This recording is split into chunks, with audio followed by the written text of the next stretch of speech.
Okay, सो ये video जो है वो BAS 205 सॉफ्ट स्किल वाले बच्चों के लिए है। MIT के अंदर CT 1 होने वाला है और इसमें 2.5 यूनिट आएगा। तो 2.5 यूनिट में से जो पहला यूनिट है वो है ये वाला, अप्लाइड ग्रामर एंड यूसेज। तो ये उसके ऊपर वीडियो है। होपफुली अगर आप ये वीडियो देख लेंगे तो ऑलमोस्ट सारे कॉन्सेप्ट्स आपको क्लियर हो जाएंगे, जो नहीं हुए तो भी। जो हमारा ये यूनिट है ये 4 भागों में बटा हुआ है।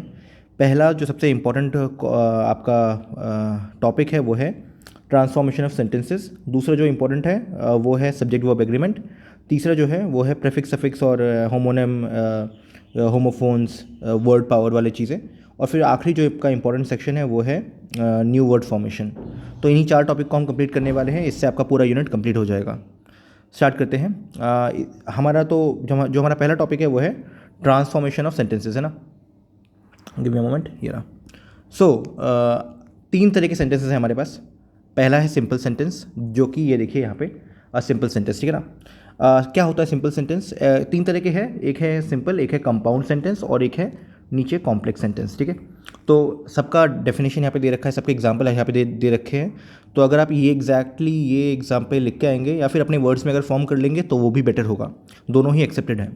सिंपल सेंटेंस क्या होता है? It consists of a single independent clause. इसके अंदर एक इंडिपेंडेंट क्लॉज होता है, ठीक है ना, एक बस। Which means it contains a subject and a verb. अब देखिए जो क्लॉज लिखा हुआ है, क्लॉज का मतलब ये है कि उसके अंदर एक सब्जेक्ट होगा और एक वर्ब होगा, और वो इंडिपेंडेंट है। इसका मतलब ये है कि वो एक कंप्लीट थॉट को एक्सप्रेस करेगा। दोबारा समझ लीजिए, एक सिंपल सेंटेंस के अंदर यहाँ पे मैं लिख देता हूँ ना, एक होता है क्लॉज। क्लॉज का मतलब जिसके अंदर सब्जेक्ट हो और वर्ब हो, ठीक है। Let me do this better. So clause के अंदर एक सब्जेक्ट होता है और एक वर्ब होता है, और इससे ये बनता है क्लॉज। 2 तरह के क्लॉज होते हैं, एक है इंडिपेंडेंट और एक है डिपेंडेंट।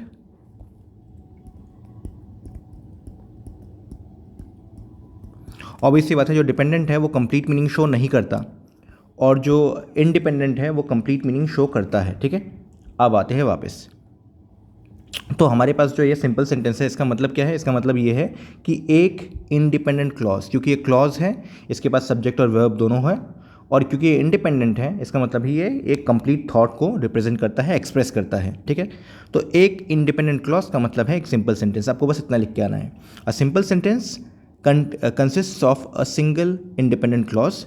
इसका मतलब ये है कि उसके अंदर एक सब्जेक्ट है, एक वर्ब है, और वो एक कंप्लीट थॉट एक्सप्रेस करता है। एग्जाम्पल के तौर पे शी रन्स, है ना, कि वो दौड़ती है।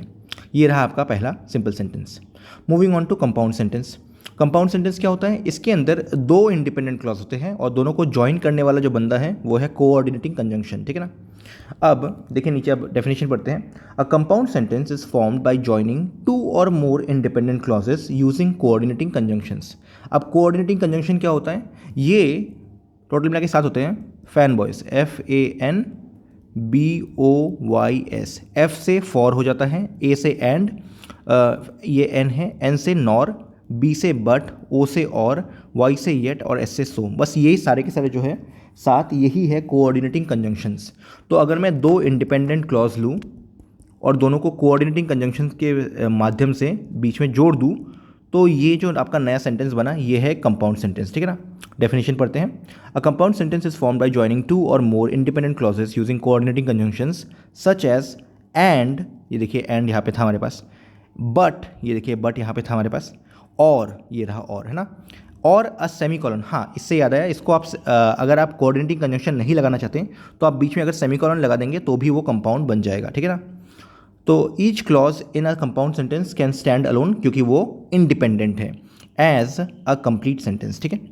एग्जाम्पल के तौर पे शी रन्स एंड, देखिए यहाँ पे एंड दिया है, एंड ही स्विम्स। अगर मुझे एंड नहीं देना तो मैं ये कॉमा और एंड हटा के यहाँ पे एक सेमी कॉलन भी दे सकता हूँ, मेरी मर्जी है। दोनों ही केस में ये एक कंपाउंड बन जाएगा। चलिए, ये भी आपको समझ में आ गया कि 2 इंडिपेंडेंट सेंटेंस है और दोनों के बीच में कोऑर्डिनेटिंग कंजंक्शन आपने लगा दिया तो बन गया कंपाउंड। अब आते हैं तीसरे पे, वो चीज़ कॉम्प्लेक्स सेंटेंस। कॉम्प्लेक्स के अंदर एक तो इंडिपेंडेंट होता है क्लॉज और एक होता है डिपेंडेंट, ठीक है ना। और दोनों को जोड़ने वाला जो है वो कोऑर्डिनेटिंग कंजंक्शन नहीं होता, वो होता है सबऑर्डिनेटिंग कंजंक्शन, ठीक है ना। कोऑर्डिनेटिंग कंजंक्शन के अलावा जितने भी आपको सिंगल वर्ड वाले कंजंक्शन पता है, फॉर एग्जांपल बिकॉज, ऑल्दो, ये सारे के सारे जो है आपके सबऑर्डिनेटिंग कंजंक्शंस हैं, तो आपको ये लगाना है। The dependent clause can not stand alone, ये मैं पहले ही बोल चुका हूँ कि जो डिपेंडेंट क्लॉज है वो कंप्लीट मीनिंग होल्ड नहीं करता, इसका मतलब है कि वो अपने आप में एग्जिस्ट नहीं कर सकता। The dependent clause can not stand alone as a complete sentence because it relies on the independent clause to make sense. For example although, ये ऑल्दो रहा आपका, she runs, she is not very fast, तो यहाँ पे although आपका subordinating वो है, conjunction है। तो आपके तीनों हो गए सिंपल, कंपाउंड, कॉम्प्लेक्स। अगर मोटे मोटे तौर पे मैं बोलूँ, सिंपल मतलब एक इंडिपेंडेंट क्लॉज, कंपाउंड सेंटेंस मतलब दो इंडिपेंडेंट क्लॉज, दोनों को जोड़ रखा है कोऑर्डिनेटिंग कंजंक्शन ने, और कॉम्प्लेक्स मतलब एक इंडिपेंडेंट और एक डिपेंडेंट और दोनों को जोड़ रखा है सबऑर्डिनेटिंग कंजंक्शन ने। चलिए आगे चलते हैं। अब इनको ट्रांसफॉर्म कैसे करना है, सिंपल सा है। अगर आपको transforming simple sentences into compound, अगर आपको सिंपल से कंपाउंड में बनाना है तो दो तरीके हैं। पहला क्या है, बीच में आप कोऑर्डिनेटिंग कंजंक्शन लगा दो, ठीक है ना। जो फैन बॉयज़ है उनमें से कोई भी एक लगा दो, जैसे कि यहाँ पे देखिए she runs comma and he swims, तो बन गया आपका।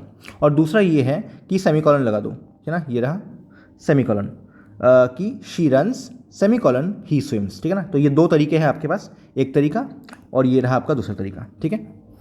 अब आते हैं सेकंड तरीके पे, transforming compound sentences into simple sentences. अगर आपके पास कंपाउंड सेंटेंस दे रखा है और आपको सिंपल में कन्वर्ट करना है, तो क्या करना है आपको। कंपाउंड देखिए दो तरह के होते हैं, या तो सेमीकोलन लगा होगा या फिर बीच में कोई कोऑर्डिनेटिंग कंजंक्शन लगा होगा, दोनों को हटा दीजिए। तो देखिए यहाँ पे देखिए she runs and he swims होगा, दोनों में से शी रन्स, मतलब ये इससे पीछे वाला एग्जाम्पल देखिए, जैसे ये एक कोऑर्डिनेटिंग कंजंक्शन है, आप सेमीकोलन हटा दीजिए और फुल स्टॉप ले आइए और बन गए दो सिंपल सेंटेंसेस। उससे ऊपर वाले में आप ये कॉमा और एंड हटा दीजिए और यहाँ पे फुल स्टॉप ले आइए, हो गया आपका सिंपल सेंटेंस। तो ऐसे आप कन्वर्ट कर सकते हैं, ठीक है। अब आते हैं तीसरे पे, ट्रांसफॉर्मिंग सिंपल और कंपाउंड सेंटेंस इनटू कॉम्प्लेक्स। देखिए अगर आपको कॉम्प्लेक्स में बदलना है तो आपको सिर्फ एक काम करना है, वो ये है कि कोऑर्डिनेटिंग कंजंक्शन अगर लगा है तो उसको हटा दो और उसकी जगह पे ले आओ सबऑर्डिनेटिंग कंजंक्शन, ठीक है ना। तो add a dependent clause to a simple sentence, for example although she runs she is not very fast, तो यहाँ पे ऑल्दो लगा दिया आपने, ये एक सबऑर्डिनेटिंग कंजंक्शन है। ये देखिए नीचे दे रखा है, use a subordinating conjunction to join a dependent clause with a independent clause in a compound sentence, for example she runs although she is not very fast, तो ये ऑल्दो आपने लगा दिया। इससे ये जो आपका कंपाउंड सेंटेंस था इससे पहले, वो बन गया अब आपका कॉम्प्लेक्स सेंटेंस। और लास्ट है कि कॉम्प्लेक्स से आपको वापस कैसे आए, कॉम्प्लेक्स से सिंपल या कंपाउंड में कैसे वापस आए। देखिए सिंपल में वापस आना है तो आपको सारे के सारे कंजंक्शन हटा देने हैं और फुल स्टॉप ले आना है, और अगर आपको कंपाउंड में चेंज करना है तो आपको अगेन कोऑर्डिनेटिंग कंजंक्शन लगाना आना चाहिए या फिर सेमीकोलन लगाना आना चाहिए, बस इतना सही है। फॉर एग्जाम्पल लास्ट वाला सेंटेंस देखिए, शी रन्स सेमीकोलन लगा दिया, she is not very fast बन गया, ठीक है। इसी जगह पर अगर आप फुल स्टॉप लगा देते तो ये दो सिंपल में भी कन्वर्ट हो जाता। चलिए नाउ ये रहा आपका पहला टॉपिक, है ना। आपका फर्स्ट टॉपिक जो है ट्रांसफॉर्मेशन ऑफ सेंटेंसेस, वो आपका ट्रांसफॉर्मेशन कंप्लीट हो गया, ठीक है। अब आते हैं सेकंड टॉपिक पे। आपके सेकंड टॉपिक है subject verb agreement. Subject verb agreement क्या है, ये कहता है कि आपका जो सब्जेक्ट है और आपका जो वर्ब है वो दोनों एग्रीमेंट में है कि अगर सब्जेक्ट सिंगुलर हुआ तो वर्ब भी सिंगुलर होगा, अगर सब्जेक्ट प्लूरल हुआ तो वर्ब भी प्लूरल होगा। क्या कहते हैं पर्सन सब्जेक्ट, जो अगर सब्जेक्ट जो है फर्स्ट पर्सन हुआ तो वर्ब को भी फर्स्ट पर्सन के मुताबिक ही होना पड़ेगा, है ना। तो पर्सन में और नंबर में सब्जेक्ट और वर्ब मैच करेंगे, ये है आपका सब्जेक्ट वर्ब एग्रीमेंट, ठीक है ना। देखिए ऊपर लिखा हुआ है, subject verb agreement is an essential grammatical rule that states that subject and verb in a sentence must agree in number, मतलब सिंगुलर या प्लूरल, एंड आपका वो भी है, पर्सन भी है, नंबर एंड पर्सन। कोई बात नहीं, आगे चलते हैं। तो देखिए 11 रूल्स है जो दे रखे हैं, आपको 5-6 याद कर लेने हैं, यूजुअली 5-6 ही आते हैं। पहला रूल पे आते हैं, रूल फॉर सिंगुलर सब्जेक्ट्स, अगर सिंगुलर सब्जेक्ट है तो सिंगुलर वर्ब होगा, है ना। तो ये रहा आपका पहला रूल। फॉर प्लूरल सब्जेक्ट्स, अगर प्लूरल सब्जेक्ट है तो प्लूरल वर्ब होगा, ये हो गया आपका दूसरा। तीसरा, अगर कोई कंपाउंड सब्जेक्ट है, मतलब दोनों को ज्वाइन करने वाला एंड है ना, तो आपके पास दो सब्जेक्ट हैं, राम एंड श्याम, वैसे केस में जैसे कि जॉन एंड सैरा, ठीक है ना, वैसे केस में क्योंकि बीच में एंड आ चुका है तो आपका जो वर्ब होगा वो प्लूरल होगा, ठीक है ना। अगर आपके पास दो सब्जेक्ट हैं जैसे जॉन एंड सारा, दोनों को ज्वाइन करने वाला अगर एंड है तो आपका जो वर्ब है वो हो जाएगा प्लूरल। तो यहाँ पे प्ले दे रखा है ना। देखिए एक और चीज़ आपको पता होना चाहिए, अगर मैं लिखूँ एनिमल्स तो ये एस है ना, तो इसलिए आप बोलेंगे कि ये जो है प्लूरल है, नेचर में प्लूरल है। लेकिन अगर मैं लिखूँ प्लेज तो ये सिंगुलर होगा, ठीक है ना। यहाँ पे मैं आपको एक डिस्टिंक्शन कर देता हूँ, वर्ब के केस में अगर पीछे एस लगा है तो वो सिंगुलर होगा, नाउन के केस में अगर पीछे एस लगा है तो वो प्लूरल होगा। तो जब भी आप प्लेस देखते हैं आपके मन में ये आना चाहिए कि ये सिंगुलर है, प्ले प्लूरल होगा, प्लेस सिंगुलर होगा, क्योंकि वर्ब के केस में ये उल्टा हो जाता है, ठीक है ना। चलिए आगे चलते हैं। फोर्थ जो आपका स्टेटमेंट है, कोई बात नहीं।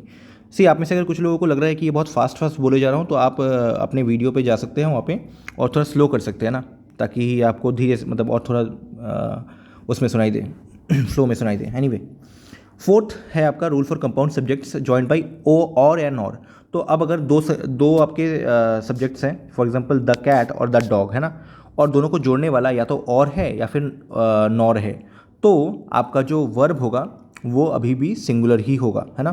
तो देखिए यहाँ पे लिखा हुआ है for rule for compound actually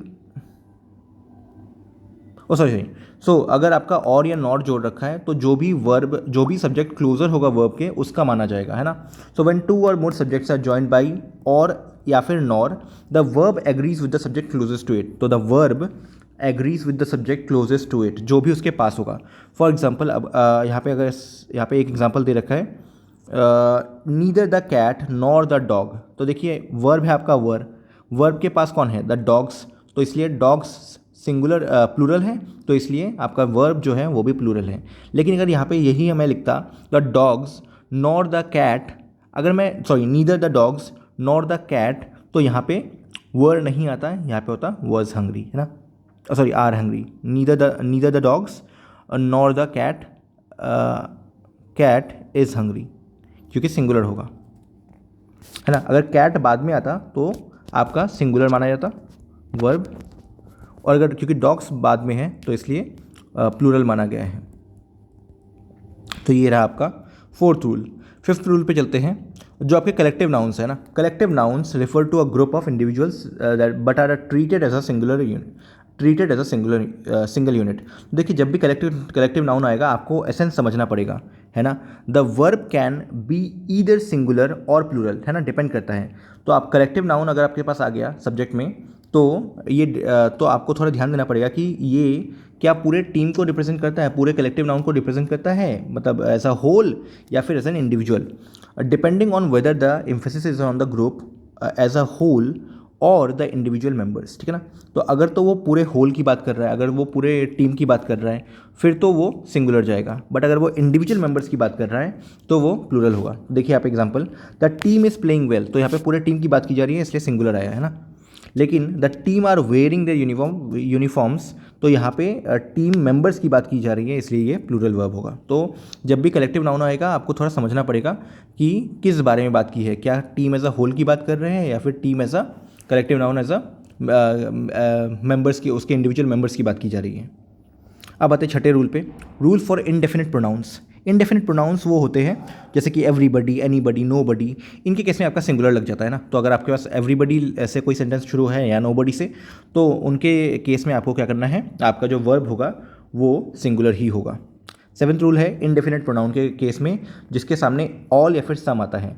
अगर तो ऑल या फिर सम आया है तो आपको देखना है कि उसके बाद वाला जो आपका प्रीपोजिशनल फ्रेज है वो क्या है। For example some of the cake, अब क्योंकि ये केक है, केक क्या है, केक आपका सिंगुलर है इसलिए हैज़ आया, है ना, सिंगुलर आया। लेकिन अगर यहाँ होता सम ऑफ द चिल्ड्रेन, तो चिल्ड्रेन क्या है, चिल्ड्रेन क्या है, ये प्लूरल है तो इसलिए यहाँ पे हैव आता, ठीक है। Some of the children have eaten, some of the children, ये ईटन नहीं आएगा, यहाँ पर कोई मतलब कुछ और लगा देते हैं, some of the children have returned home, है ना। तो अगर यहाँ पे सम है या फिर ऑल है तो आपको देखना पड़ेगा कि जो ये बाद वाला आपका वो है प्रीपोजिशनल फ्रेज के अंदर आपका जो सब्जेक्ट प्रतीत हो रहा है, जैसे केक, आपके क्योंकि केक सिंगुलर है तो आपका वर्ब भी सिंगुलर होगा। अगर चिल्ड्रन होता या कोई प्लूरल होता तो आपको ये भी प्लूरल ही करना पड़ता। चलिए अब आते हैं 8वें रूल पे। 8वां रूल है पोर्शंस को या अमाउंट को दिखाने के लिए, ठीक है ना। जब भी आपका ये आएगा for example a lot of the money, तो आपका सिंगुलर ही आपको शो करना है, ठीक है ना। इवन दो साउंड क्या कर रहा है, a lot of the money sound कर रहा है कि ढेर सारा मनी है, लेकिन उसके बाद भी आपको सिंगुलर ही देना पड़ेगा, क्योंकि पोर्शंस, जब भी आपके पास पोर्शन होगा या अमाउंट होगा तो आपको सिंगुलर ही देना है। अब आते हैं 9th रूल पे। टाइटल्स या नेम्स के लिए, है ना, जैसे कि प्रेसिडेंट, जैसे कि कोई पद पे है, कोई भी जो है पोजीशन या फिर नाम अगर आ गया तो अगेन आपको सिंगुलर ही देना है। Titles and names that are singular take singular verbs. For example the president, क्योंकि ये सिंगुलर है तो इसका वर्ब भी सिंगुलर ही होगा, डिलीवर्स। अब आते हैं 10th रूल पे। Rule for words ending in S. तो कुछ ऐसे वर्ड्स हैं जैसे कि मैथमेटिक्स, इकोनॉमिक्स, जैसे कि फिजिक्स। अब ये जो वर्ड्स हैं, न्यूज़, है ना, ये इनका फॉर्म जो है, इनका जो जब हम लिखते हैं स्पेलिंग, उसके एंड में एस आता है, लेकिन ये एसेंस में सिंगुलर है, तो इनको इनका एसेंस फॉलो करना है और इनको सिंगुलर ही रखना है, ठीक है ना। तो इवन दो मैथमेटिक्स के एंड में एस लगाए, फिर भी हम लोग क्या लिखते हैं, इज़, है ना। द न्यूज़ आखिरी में एस दे रखा है, but the news is interesting, है ना। तो यहाँ पे सिंगुलर ही लगेगा। और आपका आखिरी रूल जो है वो है the rules for phrases beginning with their या हेयर। अगर देयर और हेयर आया तो when a sentence begins with there or here, the verb agrees with the subject that follows. तो for example, there are 3 apples, तो 3 apples है ना, there are 3 apples, तो 3 एप्पल की बात की जा रही है, ये प्लूरल है इसलिए यहाँ पे आर आया है, ठीक है ना। तो आपका जो ये 3 एप्पल्स है ये डिसाइड करेगा कि आपका वर्ब क्या होगा। चलिए, इसके साथ आपका सब्जेक्ट वर्ब एग्रीमेंट वाला जो फेज़ है ये भी कंप्लीट होता है। 2 टॉपिक हमारे हो चुके हैं। नेक्स्ट टॉपिक पे देखिए। अब इसमें कुछ सिंपल से सेंटेंसेस हैं, मतलब सिंपल से डेफिनेशंस हैं जो आ सकते हैं। पहला है प्रेफिक्स। अगर आपका जो बेस वर्ड है उसके पहले कोई चीज़ लगे और आपका वर्ड का मीनिंग चेंज कर दें तो वो होता है प्रेफिक्स। जो आपका नया जो बेस वर्ड के सामने लगा है उसे हम बोलते हैं prefix. A prefix is a word part added to the beginning of a base word to create a new word with a different meaning. For example, अगर आपने हैप्पी के आगे पहले अन लगा दिया तो वो अनहैप्पी बन जाता है, और जो ये अन है ये हो गया आपका प्रेफिक्स। नेक्स्ट है suffix. Suffix is a word part added to the end of the base word and to form a new word or modify the meaning of the base word। मतलब क्या है, बाद में लगेगा, बेस वर्ड के बाद में लगेगा। फॉर एग्जांपल आपके पास वर्ड है टीच, टीच के बाद ईआर लगा दिया, ईआर हो गया, मतलब ये नया वर्ड हो गया टीचर, तो ये जो ईआर है ये हो गया आपका सफिक्स। फिर है एंटोनिम्स। एंटोनिम्स हैं जो अपोजिट मीनिंग वाले होते हैं। सिनोनिम्स हैं जो सिमिलर मीनिंग वाले होते हैं, सेम मीनिंग वाले होते हैं। दोनों को एक्सप्लेन करने की जरूरत नहीं है, मैं एक्चुअली एक्सप्लेन कर भी चुका हूँ। नेक्स्ट है आपका होमोफोन्स। तो देखिए यहाँ पे ना आपको थोड़ा बहुत ध्यान देना पड़ेगा, क्योंकि होमोफोन और होमोनिम में लोग कंफ्यूज रहते हैं। होमो का मतलब होता है सेम, और फोन्स का मतलब होता है साउंड, मतलब सेम साउंड, है ना। तो होमोफोन्स का साउंड जो है वो सेम होगा, उनका प्रोनाउंसिएशन सेम होगा, लेकिन लिखने में, है ना, स्पेल में और मीनिंग में सेम नहीं होगा, ये सेम नहीं होगा, साउंड सेम होगा, ठीक है। Homophones are words that sound the same but have different meaning and different spelling, लेकिन साउंड सेम होगा। फॉर एग्जांपल टू, इसको हम लोग टू दो बोलते हैं, बट ये टू ही है, और TWO टू, ये भी टू ही है। तो तीनों का मतलब अलग है ना, तीनों का स्पेलिंग अलग है, लेकिन तीनों का साउंड प्रोनाउंसिएशन सेम है। ये है आपका होमोफोन। होमोनिम की बात करें तो होमोनिम का भी जो स्पेल है ये सेम होगा, जो साउंड है ये भी सेम होगा, SOUND, ये भी सेम होगा, लेकिन जो मीनिंग है ये डिफरेंट होगा, ठीक है ना। तो homonyms are words that sound the same and have same spelling भी सेम है, बट हैव डिफरेंट मीनिंग, लेकिन मीनिंग डिफरेंट है। फॉर एग्जांपल देखिए, यहाँ पे हो गया एक बैंक जहाँ पे आप पैसे रख के आते हैं, और एक बैंक जो आपका नदी का किनारा होता है, दोनों को हम बैंक बोलते हैं, दोनों का स्पेलिंग सेम है, हम लोग BANK ही लिखते हैं, और दोनों को हम प्रोनाउंस भी BANK बैंक ही करते हैं, लेकिन मीनिंग डिफरेंट है। तो ये हो गया आपका होमोनिम। अब आते हैं पावर वर्ड्स पे। पावर वर्ड्स वो वर्ड होते हैं जो आपके अंदर से स्ट्रॉन्ग इमोशंस या फिर एक सेंस ऑफ अर्जेंसी को निकालते हैं, इंपॉर्टेंस फील करवाते हैं। फॉर एग्जांपल जो भी आप एडवर्टाइजिंग में देखते हैं, जो आप न्यूज़ के ऊपर देखते हैं, एक्सक्लूसिव लिखा होता है, एसेंशियल लिखा होता है, रेवोल्यूशनरी, है ना, ये जो वर्ड्स है जिनको सुनते ही आपका मन जो है आकर्षित हो जाता है उसकी तरफ, इन्हें हम बोलते हैं power words. Definition: power words are words that evoke strong emotions और create a sense of urgency और इंपॉर्टेंस। एग्जाम्पल नीचे दे रखा है। अब आते हैं, ये हो गया हमारा third topic. Moving on to the fourth topic, ये हमारा लास्ट टॉपिक है फर्स्ट यूनिट का, और ये है word formation.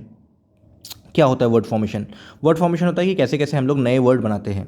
Word formation refers to the process of creating new words और deriving words from the existing ones. There are several types of word formation. अब हमें सारे के सारे टाइप्स पता चल जाएंगे। पहला है अफिक्सेशन। अफिक्सेशन मतलब कुछ जोड़ना, ऐड करना, है ना। इसी के अंदर हमें प्रेफिक्स मिलता है, इसी के अंदर हमें सफिक्स मिलता है। तो इसका मतलब है कोई एक नया वर्ड बनाने के लिए एक बेस वर्ड के आगे पीछे कहीं पे भी छोटा सा जो है एक पार्ट, वर्ड का एक पार्ट जो है जोड़ना, जिससे एक नया वर्ड आ जाए। हम लोगों ने इसके दो चीज़ें ऊपर पहले कर रखा है, प्रेफिक्स और सफिक्स। उसी को हम बोलते हैं अफिक्सेशन। नेक्स्ट है कंपाउंडिंग। कंपाउंडिंग मतलब दो वर्ड को कंबाइन करना ताकि एक नया वर्ड बन पाए, ठीक है ना। तो जैसे कि एक वर्ड है हमारे पास सन और एक वर्ड है हमारे पास फ्लावर, दोनों को जोड़ दिया और नया वर्ड बन गया सनफ्लावर। ये है कंपाउंडिंग। नेक्स्ट है कन्वर्जन। जब आप एक वर्ड को डिफरेंट पार्ट ऑफ स्पीच से डिफरेंट पार्ट ऑफ स्पीच में लेके जाते हैं तो वो होता है कन्वर्जन, कि उसको आपने कन्वर्ट कर दिया ना, वो अब डिफरेंट उसका पार्ट ऑफ स्पीच हो गया। फॉर एग्जाम्पल देखिए यहाँ पे टेक्स्ट को आप जो है वर्ब की तरह यूज़ कर सकते हैं ना। For example using text as a verb, for example she will text her friend. अब देखिए टेक्स्ट का मतलब जो है आपका वर्ब भी है, टेक्स्ट का मतलब आपका नाउन भी है, दोनों डिफरेंट पार्ट ऑफ स्पीच है, और इसलिए ये कन्वर्जन का पार्ट है। नेक्स्ट है क्लिपिंग। क्लिपिंग मतलब काट देना। कोई बड़ा वर्ड है, एडवर्टाइजमेंट या फिर मैथमेटिक्स या फिर है ना लेबोरेटरी, उनको छोटा करके एडवर्टाइजमेंट को ऐड कर दिया, मैथमेटिक्स को मैथ कर दिया, लेबोरेटरी को लैब कर दिया, तो ये है क्लिपिंग मतलब काट देना। नेक्स्ट है ब्लेंडिंग। ब्लेंडिंग मतलब दो चीज़ों को बहुत बुरी तरह जो है जोड़ देना, है ना। फॉर एग्जांपल आपका ब्रेकफास्ट और आपका लंच मिक्स होके बन गया ब्रंच, ठीक है। या फिर आपका स्मोक और फॉग मिलके हो गया स्मॉग, है ना। मोटर और होटल साथ में मिलके बन गया मोटेल। अगला है आपका एक्रोनिम। एक्रोनिम मतलब formed by taking initial letters of a phrase or group of words and pronouncing them as a single word. For example आपका है national aeronautics and space administration, और आप इसको क्या बोलते हो, नासा। तो ये जो नासा हमने वर्ड बना दिया है ये है एक्रोनिम। नेक्स्ट है बैक फॉर्मेशन। बैक फॉर्मेशन क्या है? अगर हम किसी वर्ड से सफिक्स को अलग कर देते हैं तो उसे हम बोलते हैं बैक फॉर्मेशन, है ना। सफिक्स का उल्टा प्रोसेस ये होता है। It involves creating a new word by removing a supposed affix from a existing word, है ना। एक छोटा सा पार्ट काट देना। फॉर एग्जाम्पल एडिटर जो है वो वर्ड कहाँ से बना था? एडिटोरियल से IAL हटा के, ये जो IAL है इसको हटाने के बाद, एडिटोरियल से IAL हटाने के बाद हमारे पास ये नया वर्ड आया था एडिटर। ये है आपका बैक फॉर्मेशन। नेक्स्ट है रीडुप्लीकेशन। अगर हम एक वर्ड का छोटा सा पार्ट मतलब उसको अलग मतलब छोटा सा चेंज करके अगर हम उसको दोबारा रिपीट कर रहे हैं तो वो हो जाता है reduplication. For example ticktock, for example choo choo, for example है ना डिंग डोंग, ये सब है रीडुप्लीकेशन। नेक्स्ट है कॉइनेज। नए वर्ड्स फॉर्म करना, नए वर्ड्स बनाना, उसे हम बोलते हैं कॉइनेज। For example xerox. जब भी हम कोई नया वर्ड बनाते हैं कंप्लीटली उसे हम बोलते हैं कॉइनेज। तो ये रहे 9 टाइप्स हैं आपके इसके आपके फर्स्ट यूनिट के न्यू वर्ड फॉर्मेशन के। तो इसके साथ आपका जो फर्स्ट यूनिट है ये क्लियर होता है। कोई भी डाउट इसमें आई डोंट थिंक कि बचना चाहिए। एनीवे अगर कोई डाउट है तो आप मुझे पर्सनली मैसेज कर सकते हैं या फिर वीडियो के कमेंट बॉक्स पे कमेंट कर सकते हैं। चलिए, thank you for being here. Will and this session here.